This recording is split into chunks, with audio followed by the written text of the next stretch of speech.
Wonderful organisers have given me 2 cards. We have a 2-minute card, so if we go over time, I'll be calling 2 minutes. We have a stop card, so if we go over, we'll be going. And I can see my colleagues here from Club Marine. The boys will be cheering you off if you go over the stop card. All right, so I'll call up firstly one by one. Oh, sorry, one presentation at a time. So firstly, I'll call on Mr. Angus Mitchell, Maritime Safety Queensland. Angus Mitchell is the General Manager of Maritime Safety Queensland, a branch of the Department of Transport and Main Roads. Prior to commencing in his current role, Angus held the position of Executive Director of New South Wales Maritime and was a member of the Roads and Maritime Services RMS Executive Team. Angus had an extensive amount of experience in the maritime industry, having spent 4 years as Deputy Harbour Master for Sydney and Port Botany, which was preceded by a 17-year military career spanning postings and operation deployments across the globe. Angus is fluent in Indonesian and having spent a considerable time working in the Southeast Asia and Middle East post 9/11. Outside of work, I'm digging into your 7 minutes here. Outside of work, Angus has been provided leadership, resilience training, doing a varying of sporting bodies, including Australian Olympic and professional football teams. A graduate of University of Sydney with an honours degree in education, Angus is married with 3 teenage children and made a permanent move to Queensland and resides in Brisbane. Welcome, Angus Mitchell.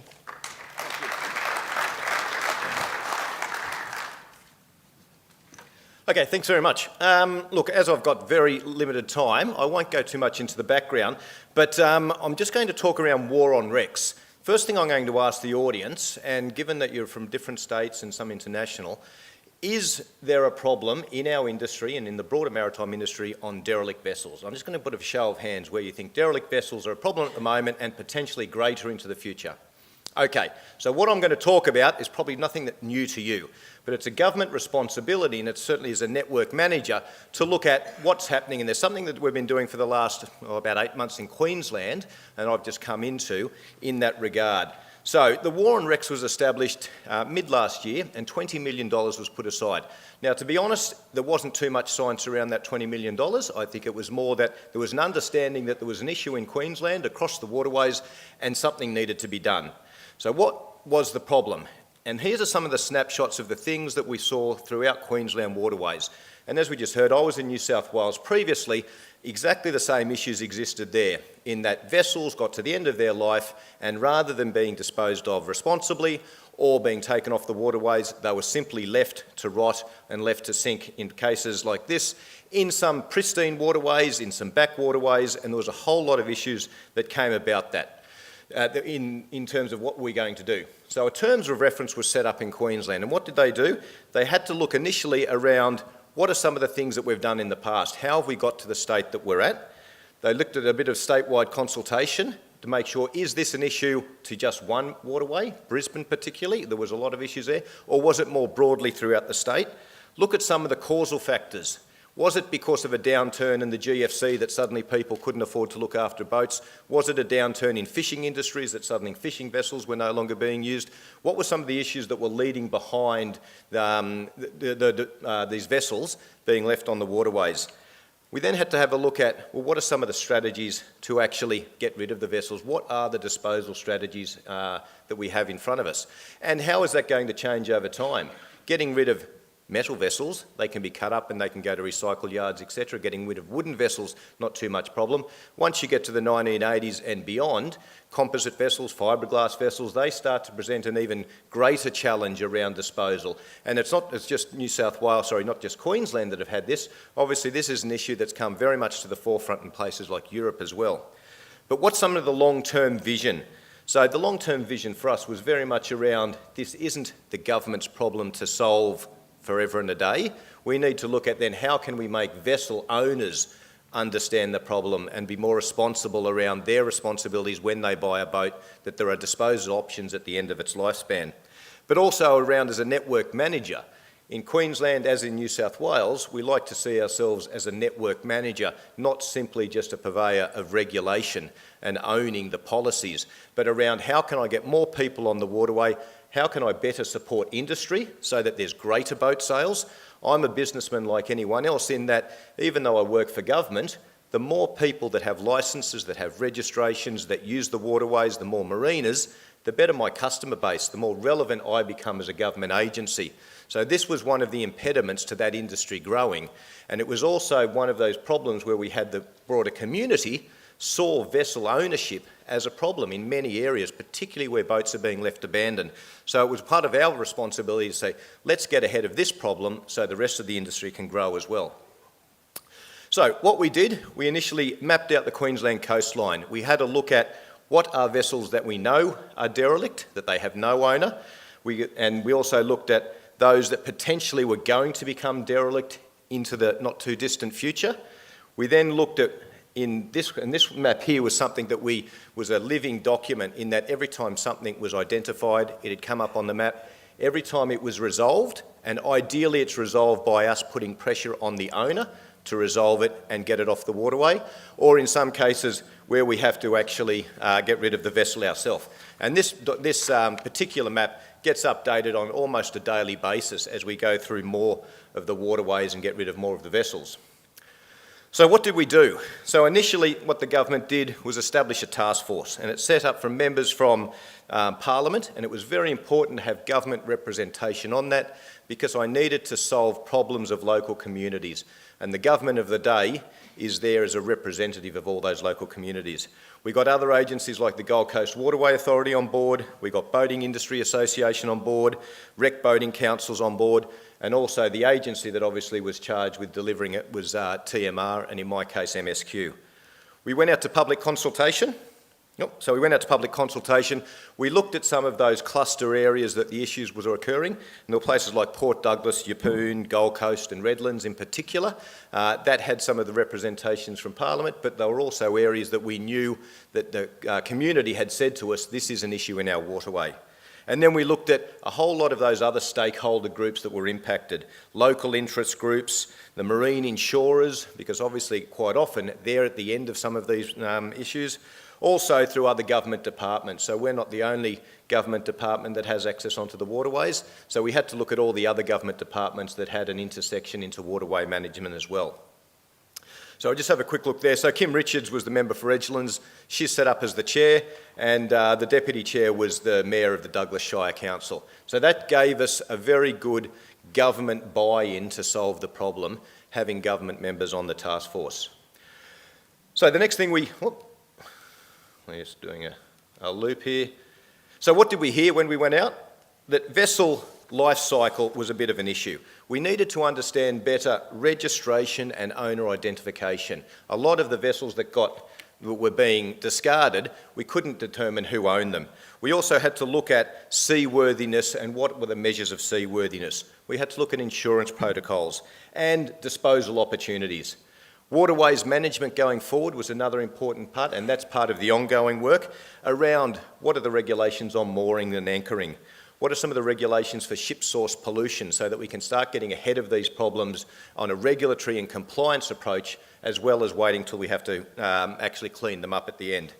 But also, and this is probably the key to it, how do we develop better boat ownership and responsibilities? And is it done partly through education, partly through licensing, and partly being proactive on the waterways and getting out there as a waterway manager, and again, getting to these problems before we're actually spending tens of thousands of dollars of cleaning them up when they're in the bottom of the river, as opposed to hundreds of dollars getting them off the water before they get to the sinking stage. So, to date, we've removed around 134, and that's in under 12-month period, from the waterways. Around 63 on top of that have been removed by their owners, so we're well over 200 at the moment, I think, that have now no longer an issue, and there's another 50 in the pipeline that we're currently getting rid of now, and that will span out for the next 6 months. But I must say we are identifying almost weekly new vessels that fall into this category. So what's next? What's next is really, there's an interim report that's sitting before the government at the moment, and there's about 12 recommendations. A lot of that is policy work that needs to be done, regulatory work that needs to be done, disposal options that need to be thought through. So for me, the actual disposal of the over 200 vessels to date is a great outcome, and it's certainly a tribute to the staff at MSQ that have worked tirelessly to get this to the point that it is in such a short amount of time. But really the work now is to how do we stop doing that in the future, and how do we not burden taxpayers for future costs, but how do we make sure that the industry, whether it be boat sales, marina operators, mooring, etc., have confidence that the issues are being dealt with so that their business can flourish into the future. That's my 7 minutes. Thank you.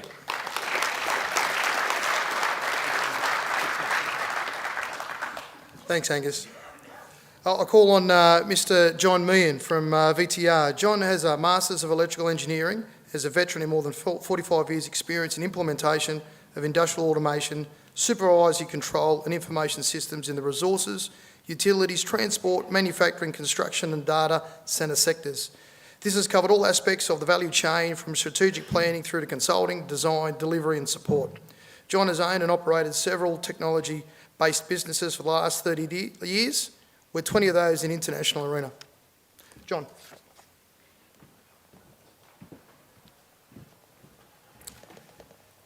Thank you. The first bit of good news I've got, I don't have a PowerPoint. Okay.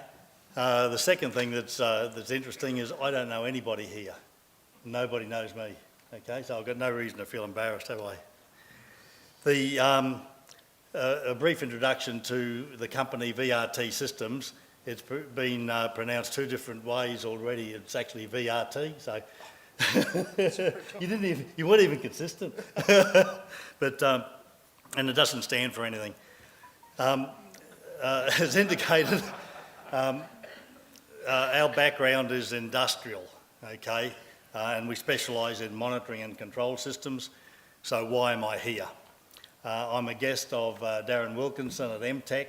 So some of the technologies we've developed over the years in the industrial area are applicable in buildings and smart cities and caravan parks and marinas. So that's why we're here. Darren bundles our metering monitoring solutions with his pedestals into your industry. So our mantra is if you don't measure it, you can't control it. And you can read a lot into that. I think it's a truism that we all live by. In some of the other industries, like smart cities, for example, 3 or 4 years ago, we were getting frustrated by councils coming to us all the time wanting to do pilot projects, proof of concept. One good thing about innovation is you can do all sorts of exciting things, but no one trusts it. They want you to prove it. Prove the technology works, then help us develop a business case and so on. So it's great to be in an innovation world, but it's not that easy at times. We got pretty sick of doing pilot projects, so what we decided to do was build a living lab of our own. So our office building in Brisbane, every power circuit's metered, every water circuit's metered. We've got a weather station on the roof. We've got smart street lighting that we control. It's on the front of the building, smart parking systems, CCTV security, all sorts of monitoring systems that measure the quality of the air and whether there's people in the different spaces, all that sort of stuff. We've done it all in one place, integrated it all together with lots of different technologies into a single platform, which is the Wide Sky platform that you see up there. That's a platform we developed, and that's the main thing I'll talk about in a second. But we believe firmly in eating our own dog food. So when we develop a new technology or come up with a new concept, we want to prove it first in our own building. Then we'll invite a few trusted partners in to present it to them and get them to try and break it. Then when we're comfortable with that, we're in a position to go to customers and say, this looks like it might work, let's have a crack at it.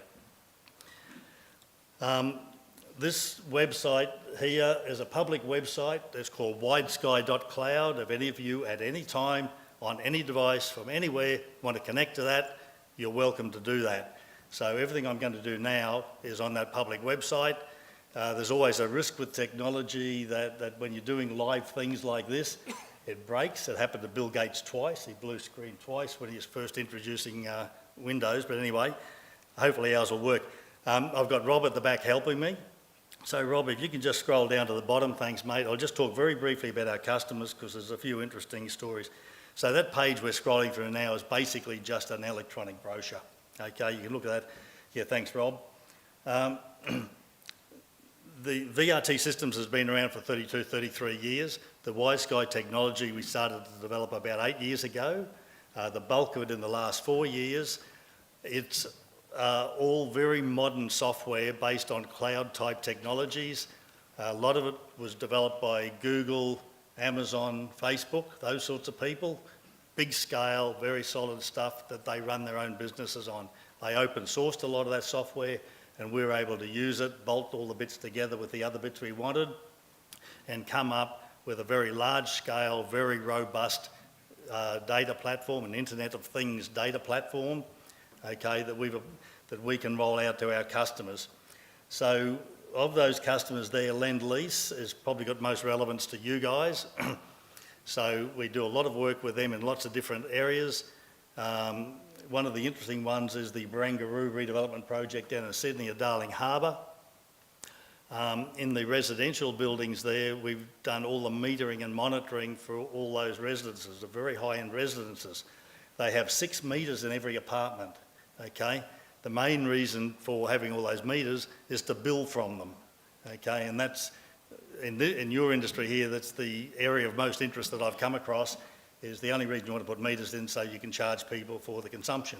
Nothing wrong with that. Everyone's doing it. Those who aren't doing it yet will be before much longer. So at Barangaroo, they have a power meter, a gas meter, potable water meter, hot water meter, chilled water meter, a recycled water meter. So 6 different bills for every tenant. So that's the state of the art, if you like. That's the most extreme situation we've been involved in. Another interesting customer reference there is the Department of Defence. They were our first big customer in this area. So we collect power and water metering data from bases all over Australia. So the beauty of this sort of software that we have is that we can collect, you know, truckloads of data from all over the place. So if you've got a portfolio management type scenario, so those of you who own and operate lots of marinas, we can cover all your requirements there. Energy Australia is another one of our customers that have actually white labelled the WiseSky product, and they use that as a value add to their energy purchase contracts.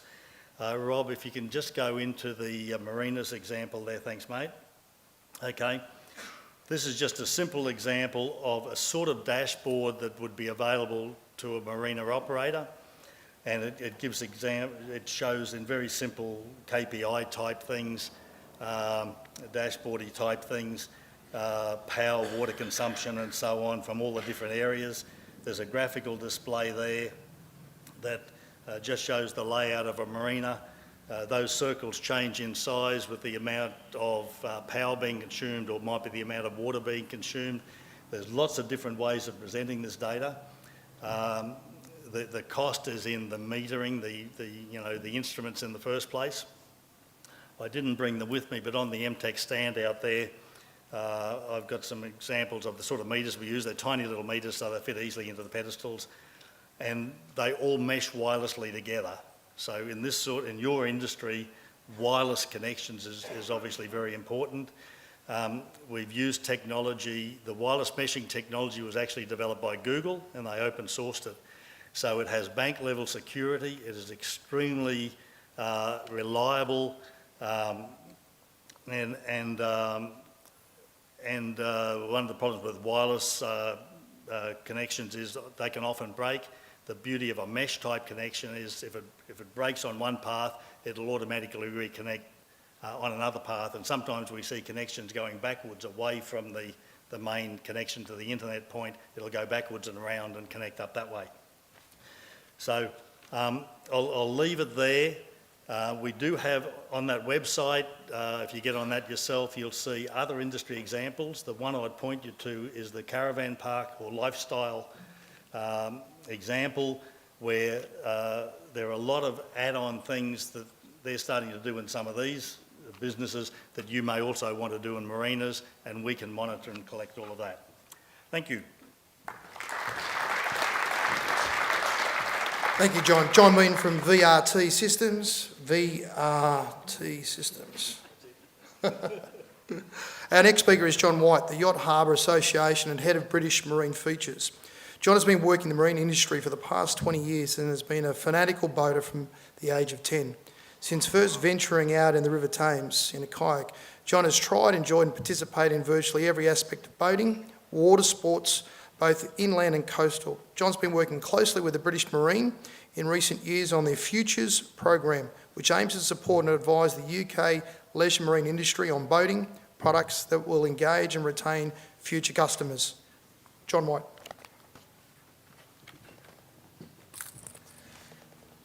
Thanks, Rach. I spoke earlier on about how social change was impacting sharing of boats within marinas, I spent, before being at British Marine and the Yacht Harbour Association, I was with RYA for 18 years, so I'm just going to give you a little insight into what's happening in clubs. So, UK Sailing Club Challenges. This is UK, I would add.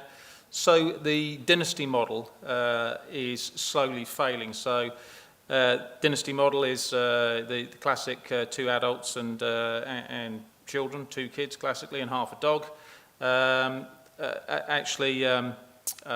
parents encouraging the kids to come in and enjoy sailing in the club and then spend their time there. But family structures are changing. We've got a myriad of leisure time options for kids and adults as well, of course. Kids are determining the family agenda these days. Often 2 parents working, weekends spent doing chores or weekends spent working. And parents less likely to volunteer because of all of their other responsibilities. So all of that's affecting the dynasty model. The volunteer model is struggling as well. We live in a litigious society. There's a fear of accusation, and which is a big problem. We've got an active third age, so no time to volunteer. So our older generations are more active and doing more things and travelling a lot. Limited time, sailors want to sail, so less time to actually volunteer because their time is more restricted. Old club infrastructure, which is requiring a lot of work, so that's putting a lot more burden on volunteers, and people aren't coming forward so much. Reducing volunteer numbers means that the few get an increased workload. So all of that is impacting clubs. In addition, we've got a culture shift towards virtual clubs, WhatsApp groups, so that's drawing people away from clubs, so they're doing other things, mountain biking and the likes. Towards short duration leisure sport activities, so in the UK we've got golf clubs are struggling. A lot of golfers have actually, and the evidence shows they've actually moved to cycling because it gives them or satisfies a similar need, but it's in a tighter time window and seen as more cool and modern, if you like. A shift towards social challenges, away from volunteering, as we've already said, and away from local and towards global. So, people attach themselves to global issues rather than necessarily local issues, clubs, for instance. And there's a bunch of logos in the bottom there identifying some of those activities that people engage with these days to the detriment, if you like, of the sailing club structure. So there's an international challenge. Some sailing clubs are developing new pay-and-play offers to attract new members and somewhat circumnavigating some of those problems. So here's 2 examples I'm just going to zip through with you. Queen Mary Sailing Club, so this is to the west of London, has established a new commercially sustainable way to participate in sailing, which feeds into club membership. So there's the club. Traditional route in, direct route in. Which requires someone to want to sail in the first place and want to sail within a club structure. But Queen Mary Sailing Club established a product well over 10 years ago now called QM Select. It's a different identity and a more modern identity, and fundamentally it doesn't say club. And that appeals to the experience seeker, the turn up and go, pay and play mentality. And then that person can participate on a regular basis, satisfying their agenda in their own timescales. But that in itself then feeds new members into the club because it converts people to going to a place on a regular basis and converts them to racing as well. A little bit more detail on that. It comes with or without tuition. I mean, you can actually cross this over to Marinas, actually, a lot of this, in terms of boat clubs in Marinas. Provides training courses, unlimited free equipment use, so it's new equipment and well-maintained equipment, some extra discounts on tuition, use of wetsuits, buoyancy aids, etc., support and advice. So this is literally a turn-up-and-go model. It's got some other significant benefits to the club because actually it occupies 4% of their boat park space, this QM Select product. However, it generates 30% of the income into the club in terms of boat storage. So it's very efficient when it comes to that. Also, probably difficult to read this, but this shows the sort of gold line towards the bottom there is showing the feed into club membership over time and the numbers of people involved in this. And there's somewhere around 150, and that generates somewhere around £10,000 a month in income. Another example, Bristol Corinthian Yacht Club, providing newcomers with easy access into boating. So it's a traditional club from 1931, declining membership. They rebranded as Cheddar Water Sports. Again, doesn't say club. It's a pay-and-play sailing product. Includes windsurfing and paddle sports as well, with online booking, which was fundamental. New customer comes into Cheddar Water Sports, and that has actually started to grow the membership, help employ instructors and reduce volunteer burdens, made the club financially stronger. So that really reinforces what I've said there, and the Eventbrite booking system is fundamental to it. And also the club's fleet of 30 boats is now being utilised on a much more regular basis, so reducing the need to own. There you go, that's the Eventbrite booking system, and there's a bit of sup yoga for you going on at Cheddar Water Sports. So why are these new models appealing? So it puts the person in control, low commitment, it's decide and go, actually pretty much on the spot, it's all online, 100% time doing rather than actually facilitating. Latest kit in good nick, no investment required, have fun and then get on with your day, do other stuff, and it gives some, it's got a cool feel to it. It's something modern and exciting. And there you go, and guess what? Within the 7 minutes, I think I'm the first to actually not have the red sign put up, so hey.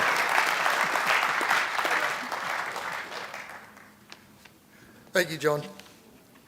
Our next presenter is presenting on how the MIA third-party accreditation audits can benefit your marina. Mr. Andrew Chapman. Everybody knows. Everyone knows you. What Andrew doesn't know about marinas doesn't need to be known. No, it's not true. But just to save a little bit of time, we'll cut my introduction short. Thank you, Corey. Sorry to do that. But we are running a bit behind schedule. But very quickly, the benefits of the accreditation schemes that the MIA runs, specifically Gold Anchor and Clean Marina. I think it doesn't matter whether you're building a greenfield marina or you're redeveloping an existing marina. There is a lot that can be taken out of both Gold Anchor and the Clean Marina programs. So I would encourage all of you, if you're not participating in these programs now, to look at the criteria, contact Michelle in the MIA office. She can get you the electronic copies of the assessment material and the program. But they are very specific on the criteria that our customers want specifically in the Gold Anchor program. So it will look at the hardware and the software items that you're going to need to please your customers.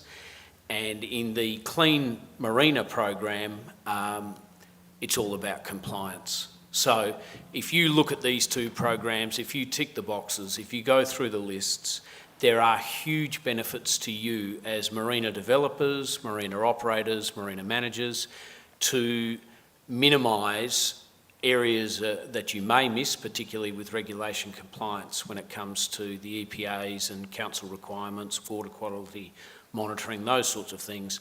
But when you get down to Gold Anchor, it's absolutely staggering the benefits you'll get by building to meet the highest possible criteria.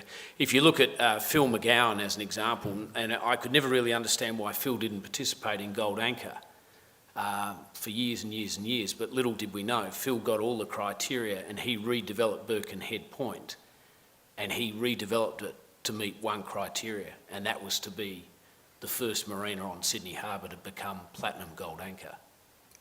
And when you go down there and have a look, if you get a chance, you'll see the benefit that that program brought to Birkenhead Point.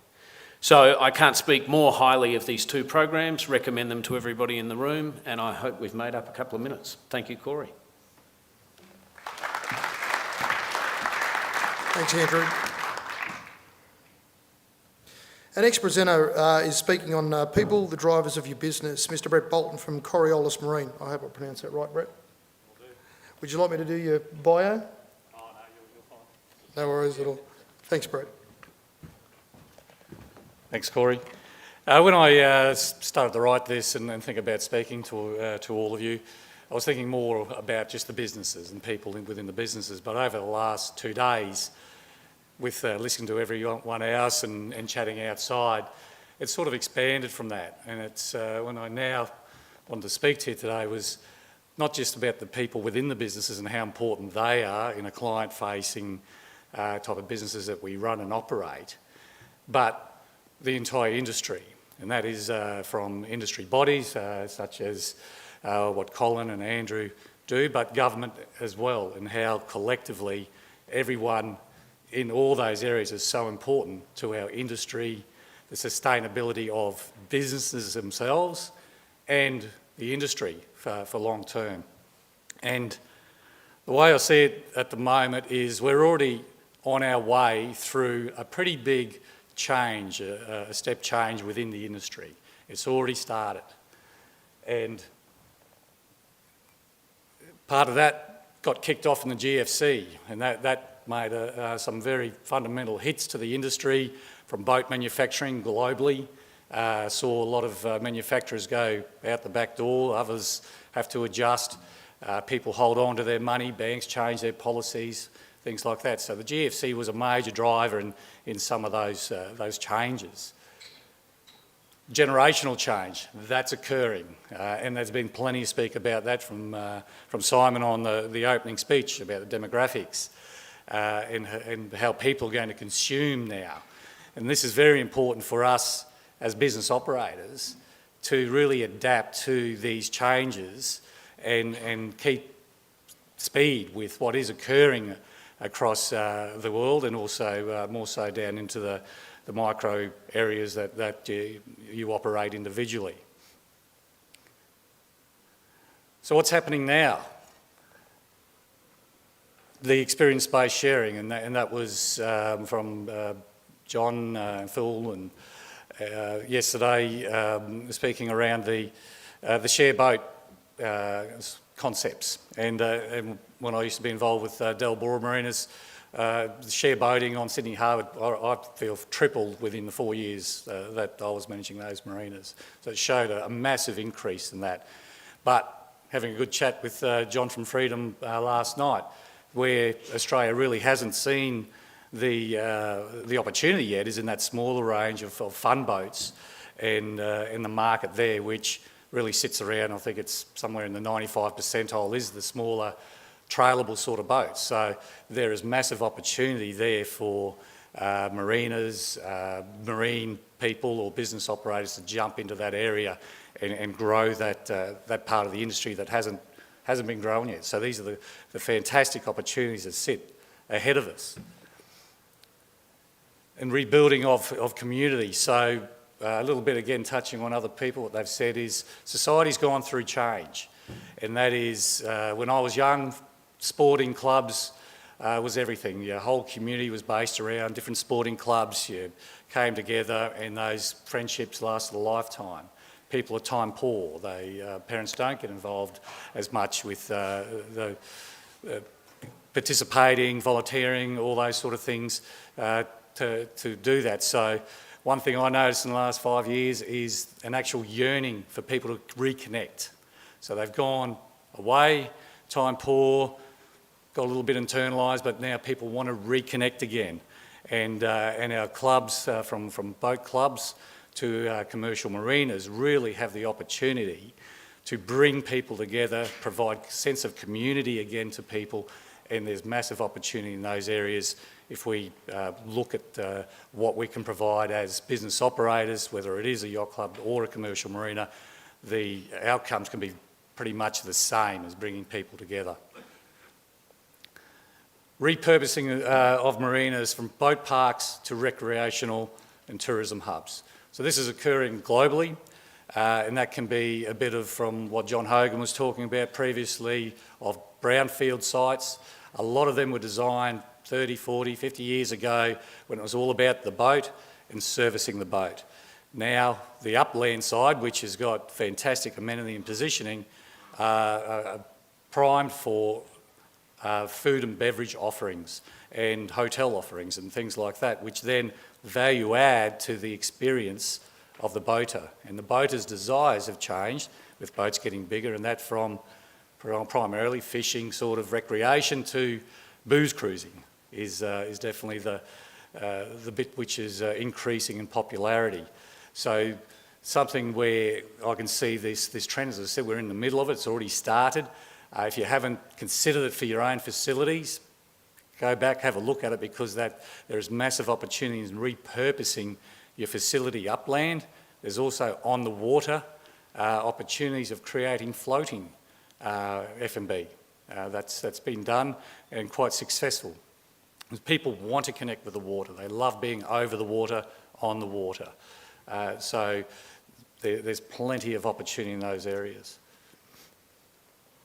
So what can the industry do? It's very important, this is what I say about people, everyone in the room basically, collaboration with government to deliver public-private partnerships and reduce the red tape. So Darren, in his speech before, touched on that, or more than touched on it, I would say, Darren. And really it is, it's a partnership, and we really need to recognise that from the government perspective as well as private, and to deliver great community outcomes. Those partnerships need to have the framework to succeed and be sustainable, and that is critical for this industry and the community. That you look at the Australian community is so driven around the water's edge. Where's our population base? Primarily on the water. So it's key to the success and community outcomes. One thing that I think that needs to change going forward, and there's absolutely massive opportunity, is the mindset of boat shows. So boat shows grew out of, let's sell boats, from a marina, but also a boat broker, sell boats, make money, production boats, that's where that was all from, and boat shows do that. They have a fantastic opportunity to be aquatic events, introducing people to the water, whatever way that is, from a paddle board to a wheel board, get them in the water, racing, triathlons. Sydney Boat Show is a classic example of being in the hub of the city, of over 4 million people, and in the boat show we get sub 100,000 people with that. There is no reason why we can't look at these shows to put on a massive aquatic event and be getting hundreds of thousands of people introduced to the water. You get them wet, and then they can progress through to boating, and looking at this as how to get people participating in the water, into boating at every level, and then the boats will sell at the back end. That will occur. So that's, I believe, one of the biggest opportunities that sit there still for us to realise in a lot of our trade shows and that. And great timing, Corey, because that is it. Thank you.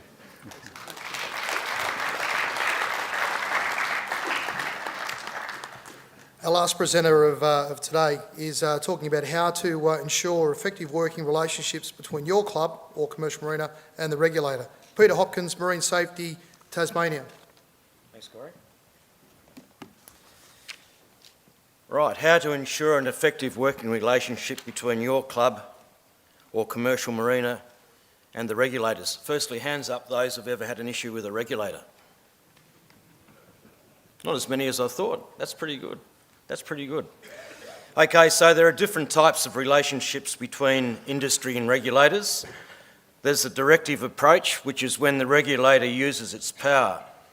This is probably not a good one because it actually builds a one-sided relationship and a poor relationship. So it's one that we do see a lot, but certainly not the way to go. Then there's the engaged relationship, and this is when the regulator may promote the industry's ability to have its own voice, rather than just telling industry what to do. A regulator does need to be able to listen and consider other people's opinions. Then there is the collaborative approach we've just heard about. In addition to listening to industry, the regulator promotes the joint ownership of actions if appropriate, but it still needs to be transparent. Just remember that the regulator and the marina management, in many cases such as ours being Marina Safety Tasmania being a safety authority, have the recreational boater as their common interest, and that is the boater is the customer to both sectors. So it's important therefore that constructive engagement is the only viable choice for a business seeking an effective relationship with its regulator. There does need to be a collaborative approach between the regulator and industry. I don't think enough regulators take into account the enormous value to the economy of the boating industry, and it's certainly something at MAST that we do. We do everything we can to promote boating and the boating industry. For instance, we've just started a boat safe partner program with chandleries and dealers and manufacturers in Tasmania, whereby we went out to each individual company and chandlery and actually trained their staff in respect to our regulations and our legislation. They're dealing with the boaters every day, so it was really important that we had that relationship with our boat safe partners. So what we do for that, we put them on our website, we promote them through our Boatwise magazine, promote them through our Facebook page and the like. So we've developed a really good working relationship with them. So we now want to roll that out to our marinas and our commercial marinas and also club marinas around the state and other facets of the industry, such as fishing shops and what have you. That collaborative approach is the only way to go. When you're dealing with a regulator, it's really important that you do maintain and build up a relationship. If you're building up a relationship, you'll get trust. It's no good just dropping an email to inquiries at such and such department and hoping that you're going to get a reply. You've got to find out who to talk to, try and get in through the side door to whoever you really need to speak to. And that way you'll start a relationship, you'll build trust, and hopefully you'll get some answers. As I said, our Boat Safe Partnership program has been really good. The Boat Safe partners, they're talking to the boaters every day. We're not, so they're giving us tremendous feedback and helping us direct where we go into the future. Just talking about Dr. Ed Mahoney this morning, and his figures. They're the sort of figures that regulators really need to be shown by industry. Just the value of the industry and what it's worth. I really don't think a lot of regulators understand. I'll just give you a classic example of what's happening in Tassie. We've got from our point of view, when there's a marina development comes in or for an expanded marina or whatever, we look at the application from a safe navigation point of view and if there are any affected swing moorings. Now there's a marina down at Oyster Cove that's been wanting to add to its berthing space over the last couple of years. We got all our information back to the Crown Lands Department within about, 24, 48 hours. There was only one thing that we had to do to make sure that this marina could expand, and that was to make sure that the developer accounted for all the swing moorings. There are about 14 odd swing moorings that had to be moved. That was completed last week. I sent an email to the regulator being Crown Lands, got one back that that the person involved works Mondays, Tuesdays and every second Friday. Anyway, I was talking to the person, he's actually here today, and I said, well, I'll send an email to the Lands Department just to see how we go today. So I sent them an email just this morning, and I'll just read it out to you. This is what we're put up with. Hi, any ideas when they'll be able to, they being the Marina, will be able to start now that all is sorted with the moorings? They're keen to get going before winter really sets in. I got a reply this afternoon. Hi Peter, thanks for your email, copied below. I've been liaising with our lease licensing team regarding the works. The team is aware that OCM is keen to get started and is doing everything possible to progress this. Unfortunately, given the nature of this matter, it is difficult to provide specific timeframes. I hope this helps. Yeah, it was a big help. You know, the poor old Marina developer, he's got all the gear down there, he's ready to start. We've signed off that the last swing mooring's been moved, and they still can't give an answer, and that's really poor. So I think, you know, when I get home, I'll be going to knock on a few doors to see what we can do. But really, it's building that trust with the relationship with the regulator. It's getting in that side door. It's getting to know how they operate. And as I say, working collaboratively. So look, it's been a terrific couple of days. Thanks for having me, and thanks, Corey.